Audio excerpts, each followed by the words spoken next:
Assalamualaikum warahmatullahi wabarakatuh. Selamat berjumpa kembali di ruang kuliah Maya. Pada kesempatan kali ini saya akan menjelaskan materi pemrograman web lanjut di sesi ke-12, yaitu materi tentang caching di Laravel 8. Untuk kemampuan akhir yang diharapkan dari sesi ini atau materi ini, yaitu mahasiswa mampu menerapkan teknologi caching yang tepat pada proyek Laravel 8 untuk meningkatkan performa aplikasi secara efektif dan efisien. Adapun indikator capaian yang akan digunakan untuk mengevaluasi mahasiswa, yaitu mahasiswa mampu mengkonfigurasi dan menggunakan caching di Laravel 8, termasuk pengaturan cache driver, waktu kadaluarsa, tag, serta custom cache driver. Yang kedua, mahasiswa mampu menggunakan cache facet di Laravel 8 untuk menyimpan, membaca, dan menghapus data dari cache. Yang ketiga, mahasiswa mampu mengaplikasikan caching pada hasil query database, penyimpanan data dari API, konfigurasi aplikasi, dan view yang sudah dirender. Yang terakhir, mahasiswa mampu menerapkan prinsip-prinsip caching dalam pengembangan aplikasi web menggunakan Laravel 8 untuk meningkatkan performa dan efisiensi aplikasi. Baik, sebelum kita melihat kode-kode apa yang bisa kita terapkan di dalam teknologi caching, alangkah lebih baiknya kita memahami dulu apa itu caching. Caching adalah teknik penyimpanan sementara data atau hasil komputasi dalam suatu area yang cepat diakses. Tujuannya yaitu mengurangi kebutuhan untuk menghitung atau mengambil data yang sama secara berulang-ulang. Dalam pengembangan web, caching digunakan untuk menyimpan hasil dari operasi yang berulang atau memakan waktu. Sebagai contoh, untuk query satu tabel atau informasi, biasanya informasi ini dibutuhkan untuk beberapa pengguna, sehingga server atau mesin atau kode PHP tidak perlu melakukan query secara berulang-ulang. Mengapa caching penting dalam pengembangan web? Yang pertama, bertujuan untuk meningkatkan performa aplikasi web dengan mengurangi waktu respon. Hal ini karena query atau performa aplikasi diambil dari simpanan sementara di caching, tidak langsung dari server utama. Yang kedua, mengurangi beban pada server dan database, terutama dalam database, karena connection ke database ada batasannya, tidak bisa melebihi batasan yang sudah ditetapkan di konfigurasi database. Yang ketiga, meningkatkan pengalaman pengguna dalam menggunakan aplikasi web dengan waktu respon yang lebih cepat. Selanjutnya, manfaat penggunaan caching dalam aplikasi Laravel 8 yaitu pertama, meningkatkan performa. Jadi menyimpan hasil query database, data dari API atau hasil komputasi yang memakan waktu dalam cache ya. Jadi simpanannya disimpan dalam cache, tidak melakukan query secara berulang-ulang. Yang kedua, mengurangi beban server dan database. Jadi connection yang terbentuk tidak dilakukan secara simultan, jadi mengambil langsung ke cache ya.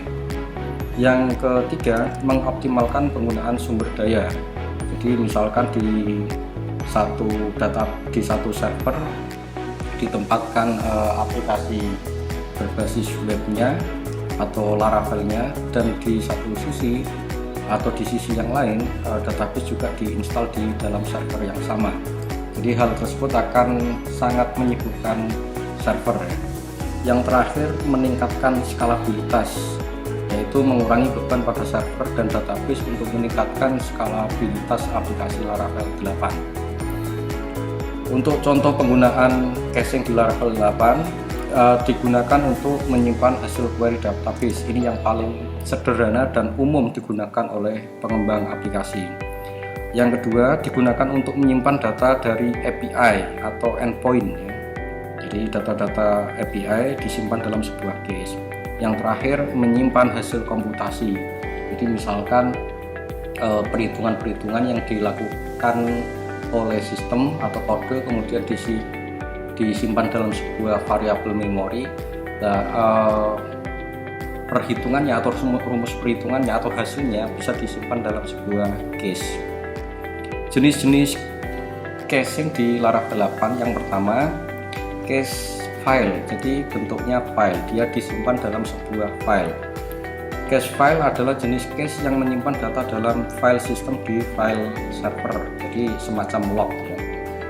Data yang disimpan dalam cache file dapat digunakan kembali tanpa harus menghitung atau mengambil data yang sama dari sumbernya. Untuk contoh penggunaannya nanti saya sertakan dalam file lampiran di video ini. Yang selanjutnya ada cache array. Jadi kalau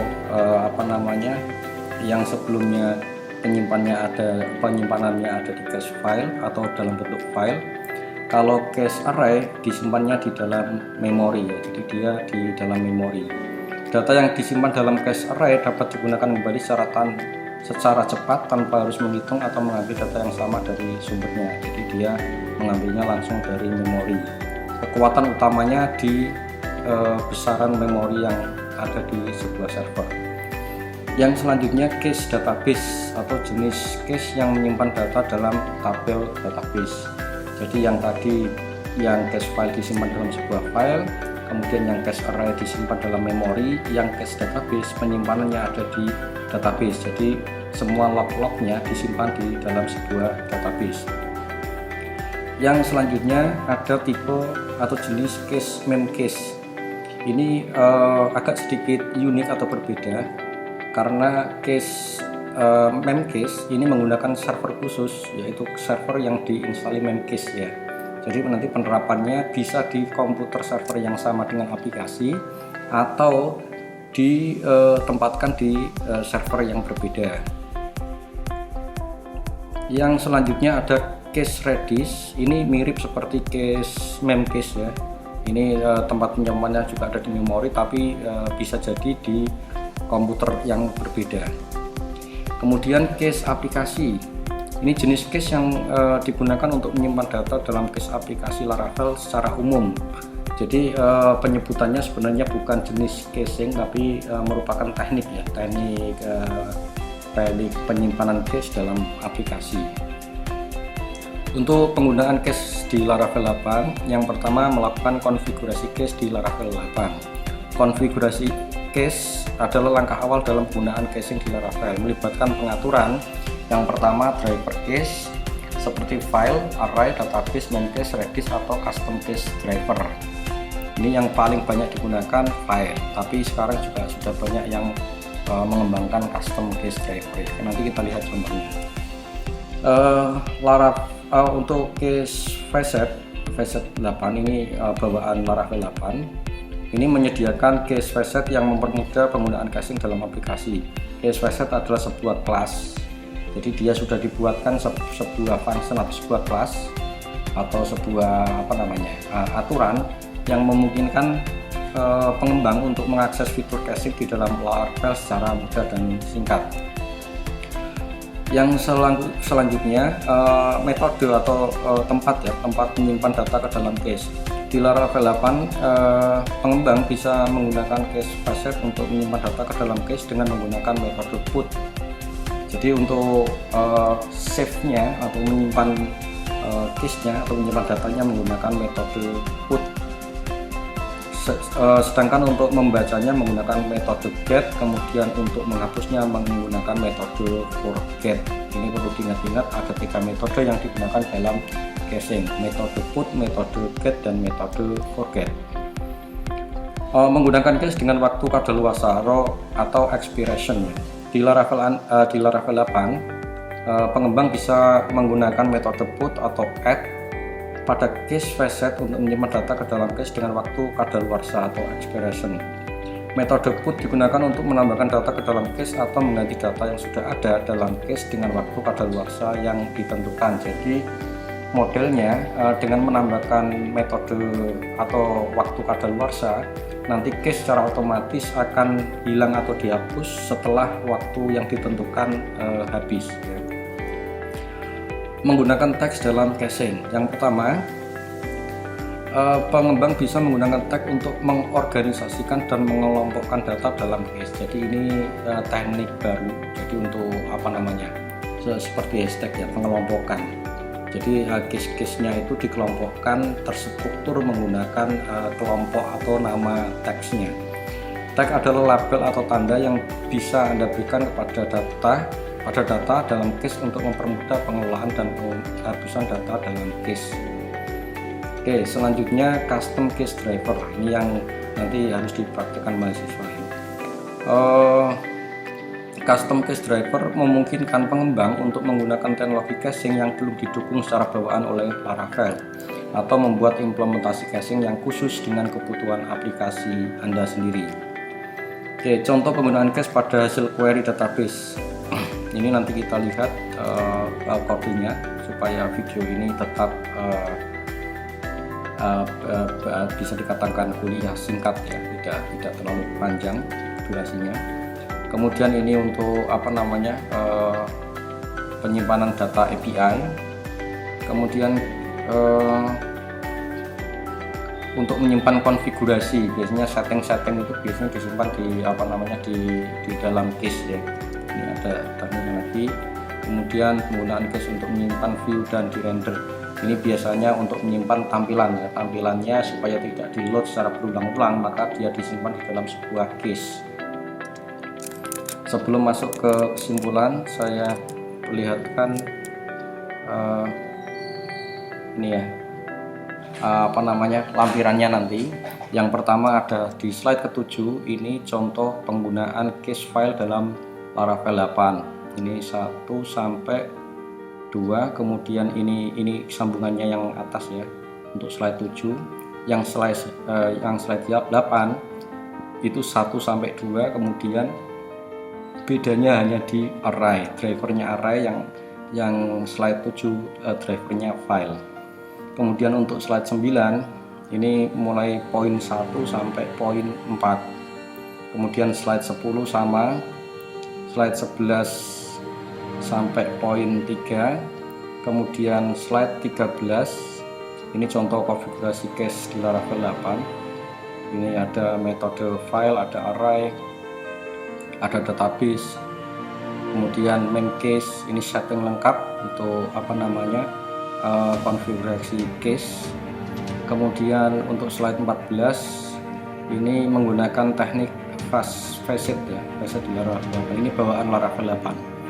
Kemudian teknik menyimpan data tadi sudah saya sebutkan menggunakan metode put. Kemudian untuk membaca data atau membaca case menggunakan metode get. Kemudian untuk menghapus data menggunakan metode forget ini ya. Kemudian untuk memberikan waktu kadaluarsa ini ada tambahan parameter menit ya. Minitnya nanti bisa dikasih nilai ya, minitnya. Kemudian slide ke-19 ini menggunakan teks dalam caching. Ini modelnya teks 1, teks 2, isinya apa. Jadi nanti disimpan, kalau dipanggil teks 1 berarti ya value-nya apa, value-nya dari sini. Kemudian di slide 20 ini menggunakan custom case driver. Ini membuat sendiri ya, apa namanya, drivernya. Kemudian slide 21 ini penggunaan case pada hasil query. Jadi ini ada apa namanya,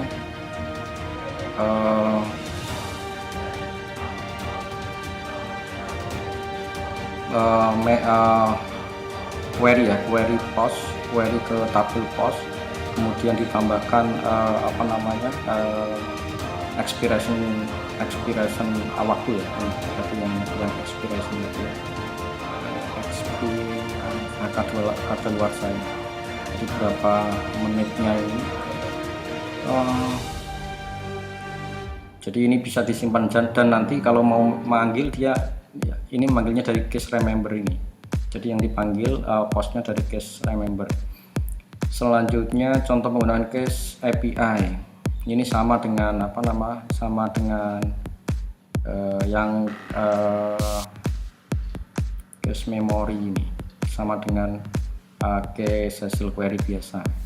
Kemudian di slide 23 ini untuk mengatur konfigurasi. Jadi app config-nya diatur di sini dan simpan berapa lama. Ini diatur di cache configuration. Kemudian slide 24 ini untuk menyimpan render tadi ya. Jadi tampilan yang disimpan dalam sebuah cache. Jadi ini view make homepage.index nanti disimpan dalam sebuah cache. Jadi kalau mau manggil, dia manggilnya dari cache, bukan dari render halaman view. Selanjutnya udah selesai ya. Jadi ini materi yang akan dipelajari mahasiswa dan diterapkan satu-satu ya. Penggunaannya dipraktekkan satu-satu dan dilakukan pengujian tentang kecepatan yang diperoleh dengan membandingkan penggunaan cache atau tanpa cache.